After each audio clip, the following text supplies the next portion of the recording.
Tele school, तालीम घर घर।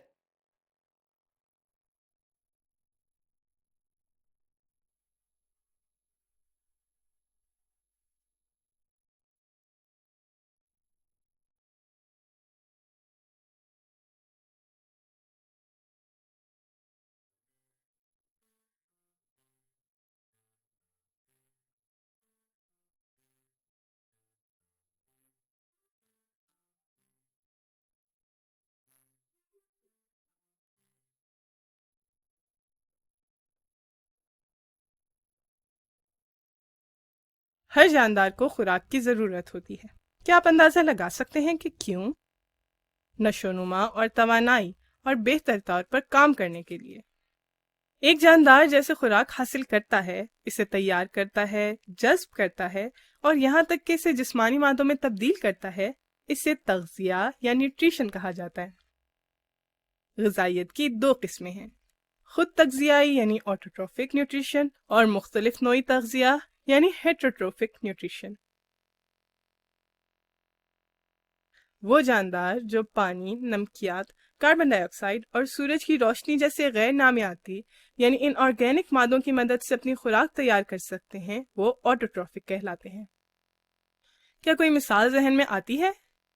बिल्कुल ठीक, पौधे। पौधे अपनी खुराक खुद बनाते हैं।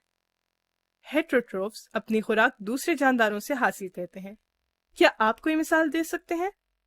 बिल्कुल सही। जानवर और इंसान दोनों ज़रूरी ग़िज़ाई अज्जा हासिल करने के लिए दूसरे जानदारों पर इन्हिसार करते हैं। आपने अक्सर ये सुना होगा कि पौधे किस तरह ग़िज़ाई अज्जा यानी न्यूट्रिएंट्स का एक बहुत बड़ा ज़रिया हैं। आपके ख्याल में पौधे इन न्यूट्रिएंट्स को कैसे गिरफ्त में रखते हैं? नशोनुमा के लिए पौधों को ज़ियाई तालीफ यानी फोटोसिंथेसिस का अमल सर अंजाम देने की ज़रूरत होती है। इसे अंजाम देने के लिए इन्हें सूरज की रोशनी की मौजूदगी में पानी और कार्बन डाइऑक्साइड की ज़रूरत होती है। ताहम सिर्फ ये सब कुछ नहीं है जिसकी ज़रूरत होती है, इन्हें दूसरे न्यूट्रिएंट्स की भी ज़रूरत होती है। वो न्यूट्रिएंट्स जिनकी पौधों को बड़ी मिकदार में ज़रूरत होती है, इन्हें मैक्रो न्यूट्रिएंट्स के नाम से जाना जाता है, और जो थोड़ी मिकदार में दरकार होते हैं वो माइक्रो न्यूट्रिएंट्स के नाम से जाने जाते हैं। ये न्यूट्रिएंट्स बहुत ज़रूरी हैं।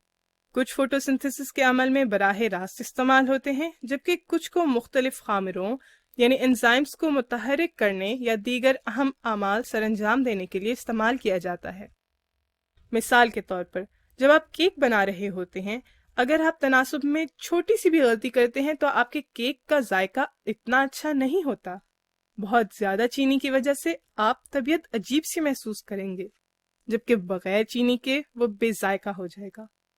हर छोटा जुज़्व फ़र्क पैदा करता है। इसी तरह किसी पौधे की सही तरह से नशोनुमा के लिए आपको ये यकीनी बनाना होगा कि इसमें ज़रूरत के तमाम न्यूट्रिएंट्स मौजूद हों, ख़ास इसकी मिकदार कितनी ही छोटी हो। मिसाल के तौर पर फास्फोरस की बड़ी मिकदार में ज़रूरत होती है, क्योंकि ये बीज की नमो यानी seed germination, photosynthesis, protein information वगैरह के लिए अहम होता है। इस वजह से ये मैक्रो न्यूट्रिएंट है। लेकिन फोटोसिंथेसिस के लिए आयरन भी ज़रूरी है और बहुत सारे एंजाइम्स को मुतहरिक करने के लिए ज़रूरी होता है। ताहम ये बहुत कम मिकदार में दरकार होता है, इस वजह से ये माइक्रो न्यूट्रिएंट है। ये टेबल आपको हर एक न्यूट्रिएंट की अहमियत दिखाएगा। याद रखें कि मैक्रो और माइक्रो मतलूबा न्यूट्रिएंट की मिकदार से मुतालिक होते हैं, ना कि उनकी अहमियत से। मैक्रोन्यूट्रिएंट्स की ज़्यादा मिकदार में ज़रूरत होती है, जबकि माइक्रोन्यूट्रिएंट्स की कम मिकदार में, लेकिन दोनों ही की ज़रूरत होती है। मिलते हैं एक छोटे से ब्रेक के बाद।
चलें अब चलते हैं वापस अपने लेसन की तरफ।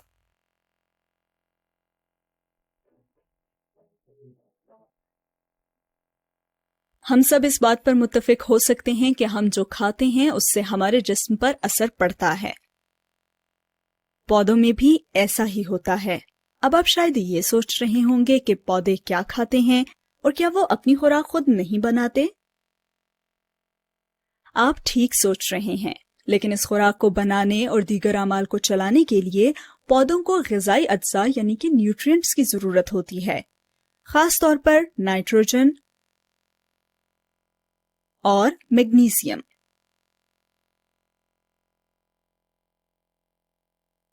नाइट्रोजन मैक्रोन्यूट्रिएंट है। पौधों को नाइट्रोजन की जरूरत होती है क्योंकि इससे तनों और पत्तों की नशोनुमा में मदद मिलती है। पौधों पर नजर आने वाले सब्ज पत्ते की वजह क्लोरोफिल है, क्योंकि ये पौधों के अंदर सब्जीना यानी कि क्लोरोफिल, खामरों यानी एंजाइम्स और लहमियात यानी कि प्रोटीन्स का एक अहम जुज है। हम जानते हैं कि पौधे अपनी खुराक ज़ियाई तालीफ यानी फोटोसिंथेसिस के जरिए बनाते हैं, और ये फोटोसिंथेसिस पत्तों में मौजूद क्लोरोफिल की मदद से होता है। क्लोरोफिल सूरज की रोशनी को वापस जाने से रोक लेता है ताकि फोटोसिंथेसिस हो सके। फोटोसिंथेसिस के जरिए पौधे खुराक बनाते हैं और नशोनुमा और जिंदगी के दीगर आमाल अंजाम देने के लिए तवानाई हासिल करते हैं। लिहाजा नाइट्रोजन की कमी फोटोसिंथेसिस की रफ्तार को कम कर देगी, और ये कमी पत्तों के मुरझाने का सबब बनती है, जो कि आमतौर पर पीले रंग के, नामुकम्मल नशोनुमा और छोटे साइज के होते हैं, या फिर साथ में इस पौधे का फल बेजायका भी हो सकता है। दूसरी तरफ बहुत ज्यादा नाइट्रोजन पौधे में दीगर जरूरी ग़िज़ाई अज्जा को जज्ब होने से रोकती है, जो कि फल की तश्कील और फूलों की तैयारी में देर का सबब बनते हैं। ये पौधों को अंदर से जला देता है और जड़ों को कमजोर करता है। लिहाजा नाइट्रोजन का सिर्फ सही तवाजुन बरकरार रखना एक सेहतमंद पौधे को उगाने के लिए जरूरी है। इसके अलावा नाइट्रोजन हमारे सैयारे की फजा यानी एटमॉस्फेयर में सबसे ज्यादा पाया जाने वाला अंसर है। फजा का तकरीबन 78% नाइट्रोजन गैस पर मुश्तमिल है, और ये जमीन पर जिंदगी के लिए एक बुनियादी अंसर है। ये बहुत सी अहम चीजों की साख्त का तरकीबी जुज़ या स्ट्रक्चरल कंपोनेंट है। मिसाल के तौर पर हमारे डीएनए का। ये मिसाल ये वाज़े करने के लिए काफी है कि ये कितना अहम है। पौधे 3 तरीकों से नाइट्रोजन हासिल करते हैं। नंबर 1, नाइट्रोजन गैस फजा के जरिए मिट्टी में फैलती या डिफ्यूज होती है, और बैक्टीरिया इस नाइट्रोजन को अमोनियम आयंस में तब्दील करते हैं ताकि पौधे इसको इस्तेमाल कर सकें। नंबर 2, आसमानी बिजली नाइट्रोजन को अमोनिया और नाइट्रेट में तब्दील करती है, जो बारिश के जरिए मिट्टी में दाखिल हो जाती है। नंबर 3, इंसानों ने पौधों की खुराक को पूरा करने के लिए नाइट्रोजन गैस को अमोनिया और नाइट्रोजन से भरपूर खाद में तब्दील करने का तरीका सीख लिया है। पौधे इस नाइट्रोजन को मिट्टी से amino acids, nitrate ions, nitride ions या अमोनियम आयंस की शक्ल में जड़ों के जरिए जज्ब करते हैं। ताहम नाइट्रोजन वो वाहिद जुज़्व नहीं है जिससे क्लोरोफिल बनता है। मैग्नीशियम भी क्लोरोफिल की साख्त का एक अहम जुज़्व है, और इसी वजह से फोटोसिंथेसिस के अमल को यकीनी बनाने में बहुत बड़ा किरदार अदा करता है। लेकिन सिर्फ यही नहीं, पौधे मैग्नीशियम को कार्बोहाइड्रेट्स को तोड़ने और खलवी झिल्ली यानी सेल मेम्ब्रेन के आर पार आयंस की नकलो हरकत के लिए भी इस्तेमाल करते हैं। ये उन खामरों यानी एंजाइम्स को भी मुतहर्रिक करता है जो दूसरे आमाल जैसे बीजों की नमूद और फलों की तश्कील को सरंजाम देते हैं। मैग्नीशियम की कमी सबसे पहले बड़ी उम्र के पत्तों पर जाहिर होती है, जब वो धारियों के दरमियान और किनारों के आसपास से पीले हो जाते हैं। पत्तों पर जामनी, सुर्ख या भूरा रंग भी जाहिर हो सकता है, اور آخرکار اگر خیال نہیں رکھا جائے تو پتا اور پودا مر جائے گا۔ پودوں میں بہت زیادہ میگنیزیم پودوں کی پیداوار کو براہ راست متاثر تو نہیں کرتی، لیکن وہ پودوں کے لیے مٹی میں موجود دیگر اہم غذائی اجزاء جیسے کیلشیم اور پوٹاسیم کی کمی کا سبب بن سکتا ہے۔ میگنیزیم چٹانوں کے گلنے کی وجہ سے پہلے ہی مٹی میں موجود ہوتا ہے۔ یہ مٹی سے پودوں کے ذریعے جذب ہوتا ہے کیونکہ یہ پانی میں حل ہو جاتا ہے۔ بعض اوقات مٹی میں معدنیات کی مناسب مقدار موجود نہیں ہوتی۔ یہی وجہ ہے کہ مٹی میں کھاد ڈالنا اور ان عناصر کی کمی کو پورا کرنا ضروری ہو جاتا ہے، کیونکہ ان غذائی اجزاء کی فراہمی صحت مند پودوں کی نشوونما کی کنجی ہے۔ تو آج آپ نے جانا کہ پودوں کی نشوونما میں نائٹروجن اور میگنیزیم کی کتنی اہمیت ہے۔ ملتے ہیں ایک چھوٹے سے بریک کے بعد۔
چلیں اب چلتے ہیں واپس اپنے لیسن کی طرف۔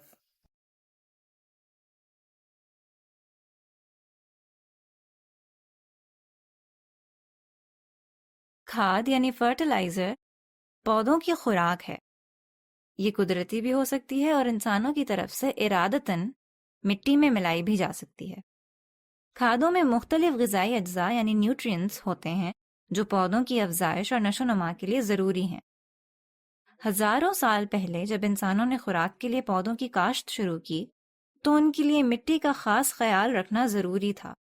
جب مٹی میں کافی زیادہ نیوٹرینٹس موجود ہوتے ہیں تو فصل کی افزائش تیز اور پیداوار زیادہ ہوتی ہے، لیکن جب ہم فصل کو کاٹتے ہیں اور اپنی خوراک کے طور پر استعمال کرتے ہیں تو اس فصل کے ساتھ یہ نیوٹرینٹس بھی زمین سے چلے جاتے ہیں۔ اس طرح کافی عرصہ کاشتکاری کرتے رہنے سے وہ زمین فصل کے لیے بہت اچھی نہیں رہتی، سوائے اس صورت کے کہ اس میں کھادوں کے ذریعے نیوٹرینٹس ڈالے جائیں۔ زیادہ تر فرٹیلائزرز میں نائٹروجن اور فاسفورس پائے جاتے ہیں، البتہ کچھ فرٹیلائزرز میں پوٹاسیم بھی موجود ہوتا ہے۔ یہ کھادیں نمیاتی یعنی آرگینک اور غیر نمیاتی یعنی ان آرگینک ہو سکتی ہیں۔ آرگینک کھادوں میں کاربن پایا جاتا ہے اور اس کھاد کی ایک مثال گوبر ہے۔ ان آرگینک کھادوں کی بہت سی اقسام ہوتی ہیں، جیسا کہ امونیم فاسفیٹ جو قلموں یعنی کرسٹلز یا پاؤڈر کی شکل میں ہو سکتا ہے۔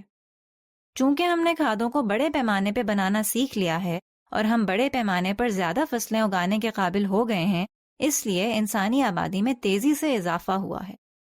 ایک قدرتی نظام میں بہت زیادہ کھادیں استعمال کرنے کے نقصانات بھی ہو سکتے ہیں۔ بہرحال خلاصہ یہ کہ کھاد پودوں کی خوراک ہے جس میں مختلف نیوٹرینٹس جیسے نائٹروجن اور فاسفورس شامل ہوتے ہیں۔ ہم انہیں فصلوں کی تیز افزائش اور زیادہ پیداوار کے لیے استعمال کرتے ہیں۔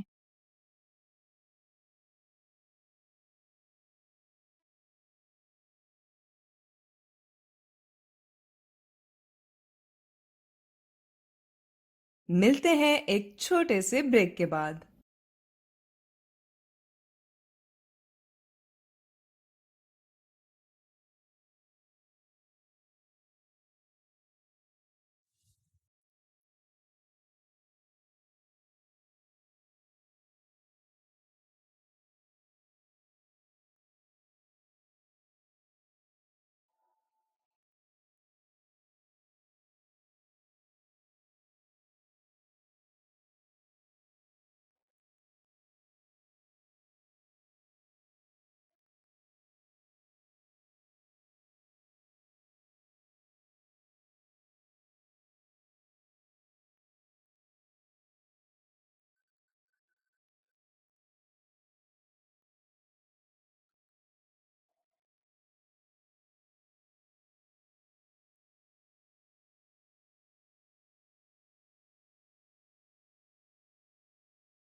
چلیں اب چلتے ہیں واپس اپنے لیسن کی طرف۔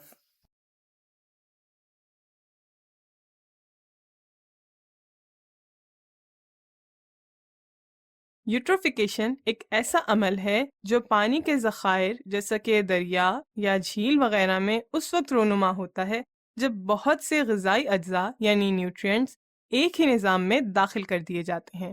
یوٹروفیکیشن کا عمل اس وقت شروع ہوتا ہے جب نائٹریٹ یا فاسفیٹ سے بھرپور کھادیں یعنی فرٹیلائزرز دریا یا جھیل میں شامل ہو جاتی ہیں۔ اس وجہ سے پانی میں نیوٹرینٹس کا ارتکاز یا کنسنٹریشن بڑھ جاتی ہے، اور نیوٹرینٹس ایلگی کی خوراک ہیں۔ ایلگی تیزی سے بڑھتی ہے اور افزائش کرتی ہے اور پانی میں ایک سبز تہ سی بنا دیتی ہے جسے ایلگل بلوم کہتے ہیں۔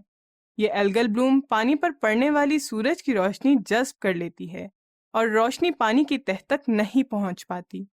جن پودوں کو ضیائی تالیف یعنی فوٹوسنتھسس کے لیے اس روشنی کی ضرورت ہوتی ہے وہ مر جاتے ہیں۔ آخر میں تمام نیوٹرینٹس کو خوراک کے طور پر استعمال کرنے کے بعد ایلگی بھی مر جاتی ہیں۔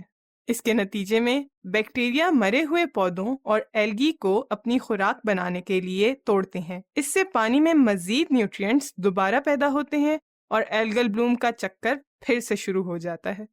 خوراک کی مسلسل فراہمی کی وجہ سے بیکٹیریا کی افزائش بہت تیزی سے ہوتی ہے اور ان کی تعداد بڑھ جاتی ہے۔ اس طرح یہ افزائش اور تنفس یعنی ریسپائر کرنے کے لیے زیادہ مقدار میں آکسیجن کا استعمال کرتے ہیں۔ پانی میں موجود ناکافی آکسیجن کو بیکٹیریا تیزی سے استعمال کرنے لگتے ہیں۔ اس وجہ سے پانی میں آکسیجن بالکل ختم ہو سکتی ہے۔ آکسیجن کے بغیر پانی کو اناکسک کہتے ہیں۔ جب پانی اناکسک ہو جاتا ہے تو بیکٹیریا کے علاوہ تمام آبی حیات جیسے مچھلیاں وغیرہ مر جاتی ہیں۔ تو پانی میں زیادہ نیوٹرینٹس آ جانے کی وجہ سے یوٹریفیکیشن کا عمل ہوتا ہے۔ اس عمل سے ایلگل بلوم وجود میں آتی ہے جو سورج کی روشنی کو روکتی ہے اور بیکٹیریا کی افزائش میں اہم کردار ادا کرتی ہے۔ بیکٹیریا پانی کی تمام آکسیجن استعمال کر کے پانی کو اناکسک بنا دیتے ہیں جس سے تمام جاندار مر جاتے ہیں۔ یوٹریفیکیشن کو مد نظر رکھتے ہوئے ہمیں فصلوں میں کھادوں کا استعمال کرتے ہوئے احتیاط کرنی چاہیے۔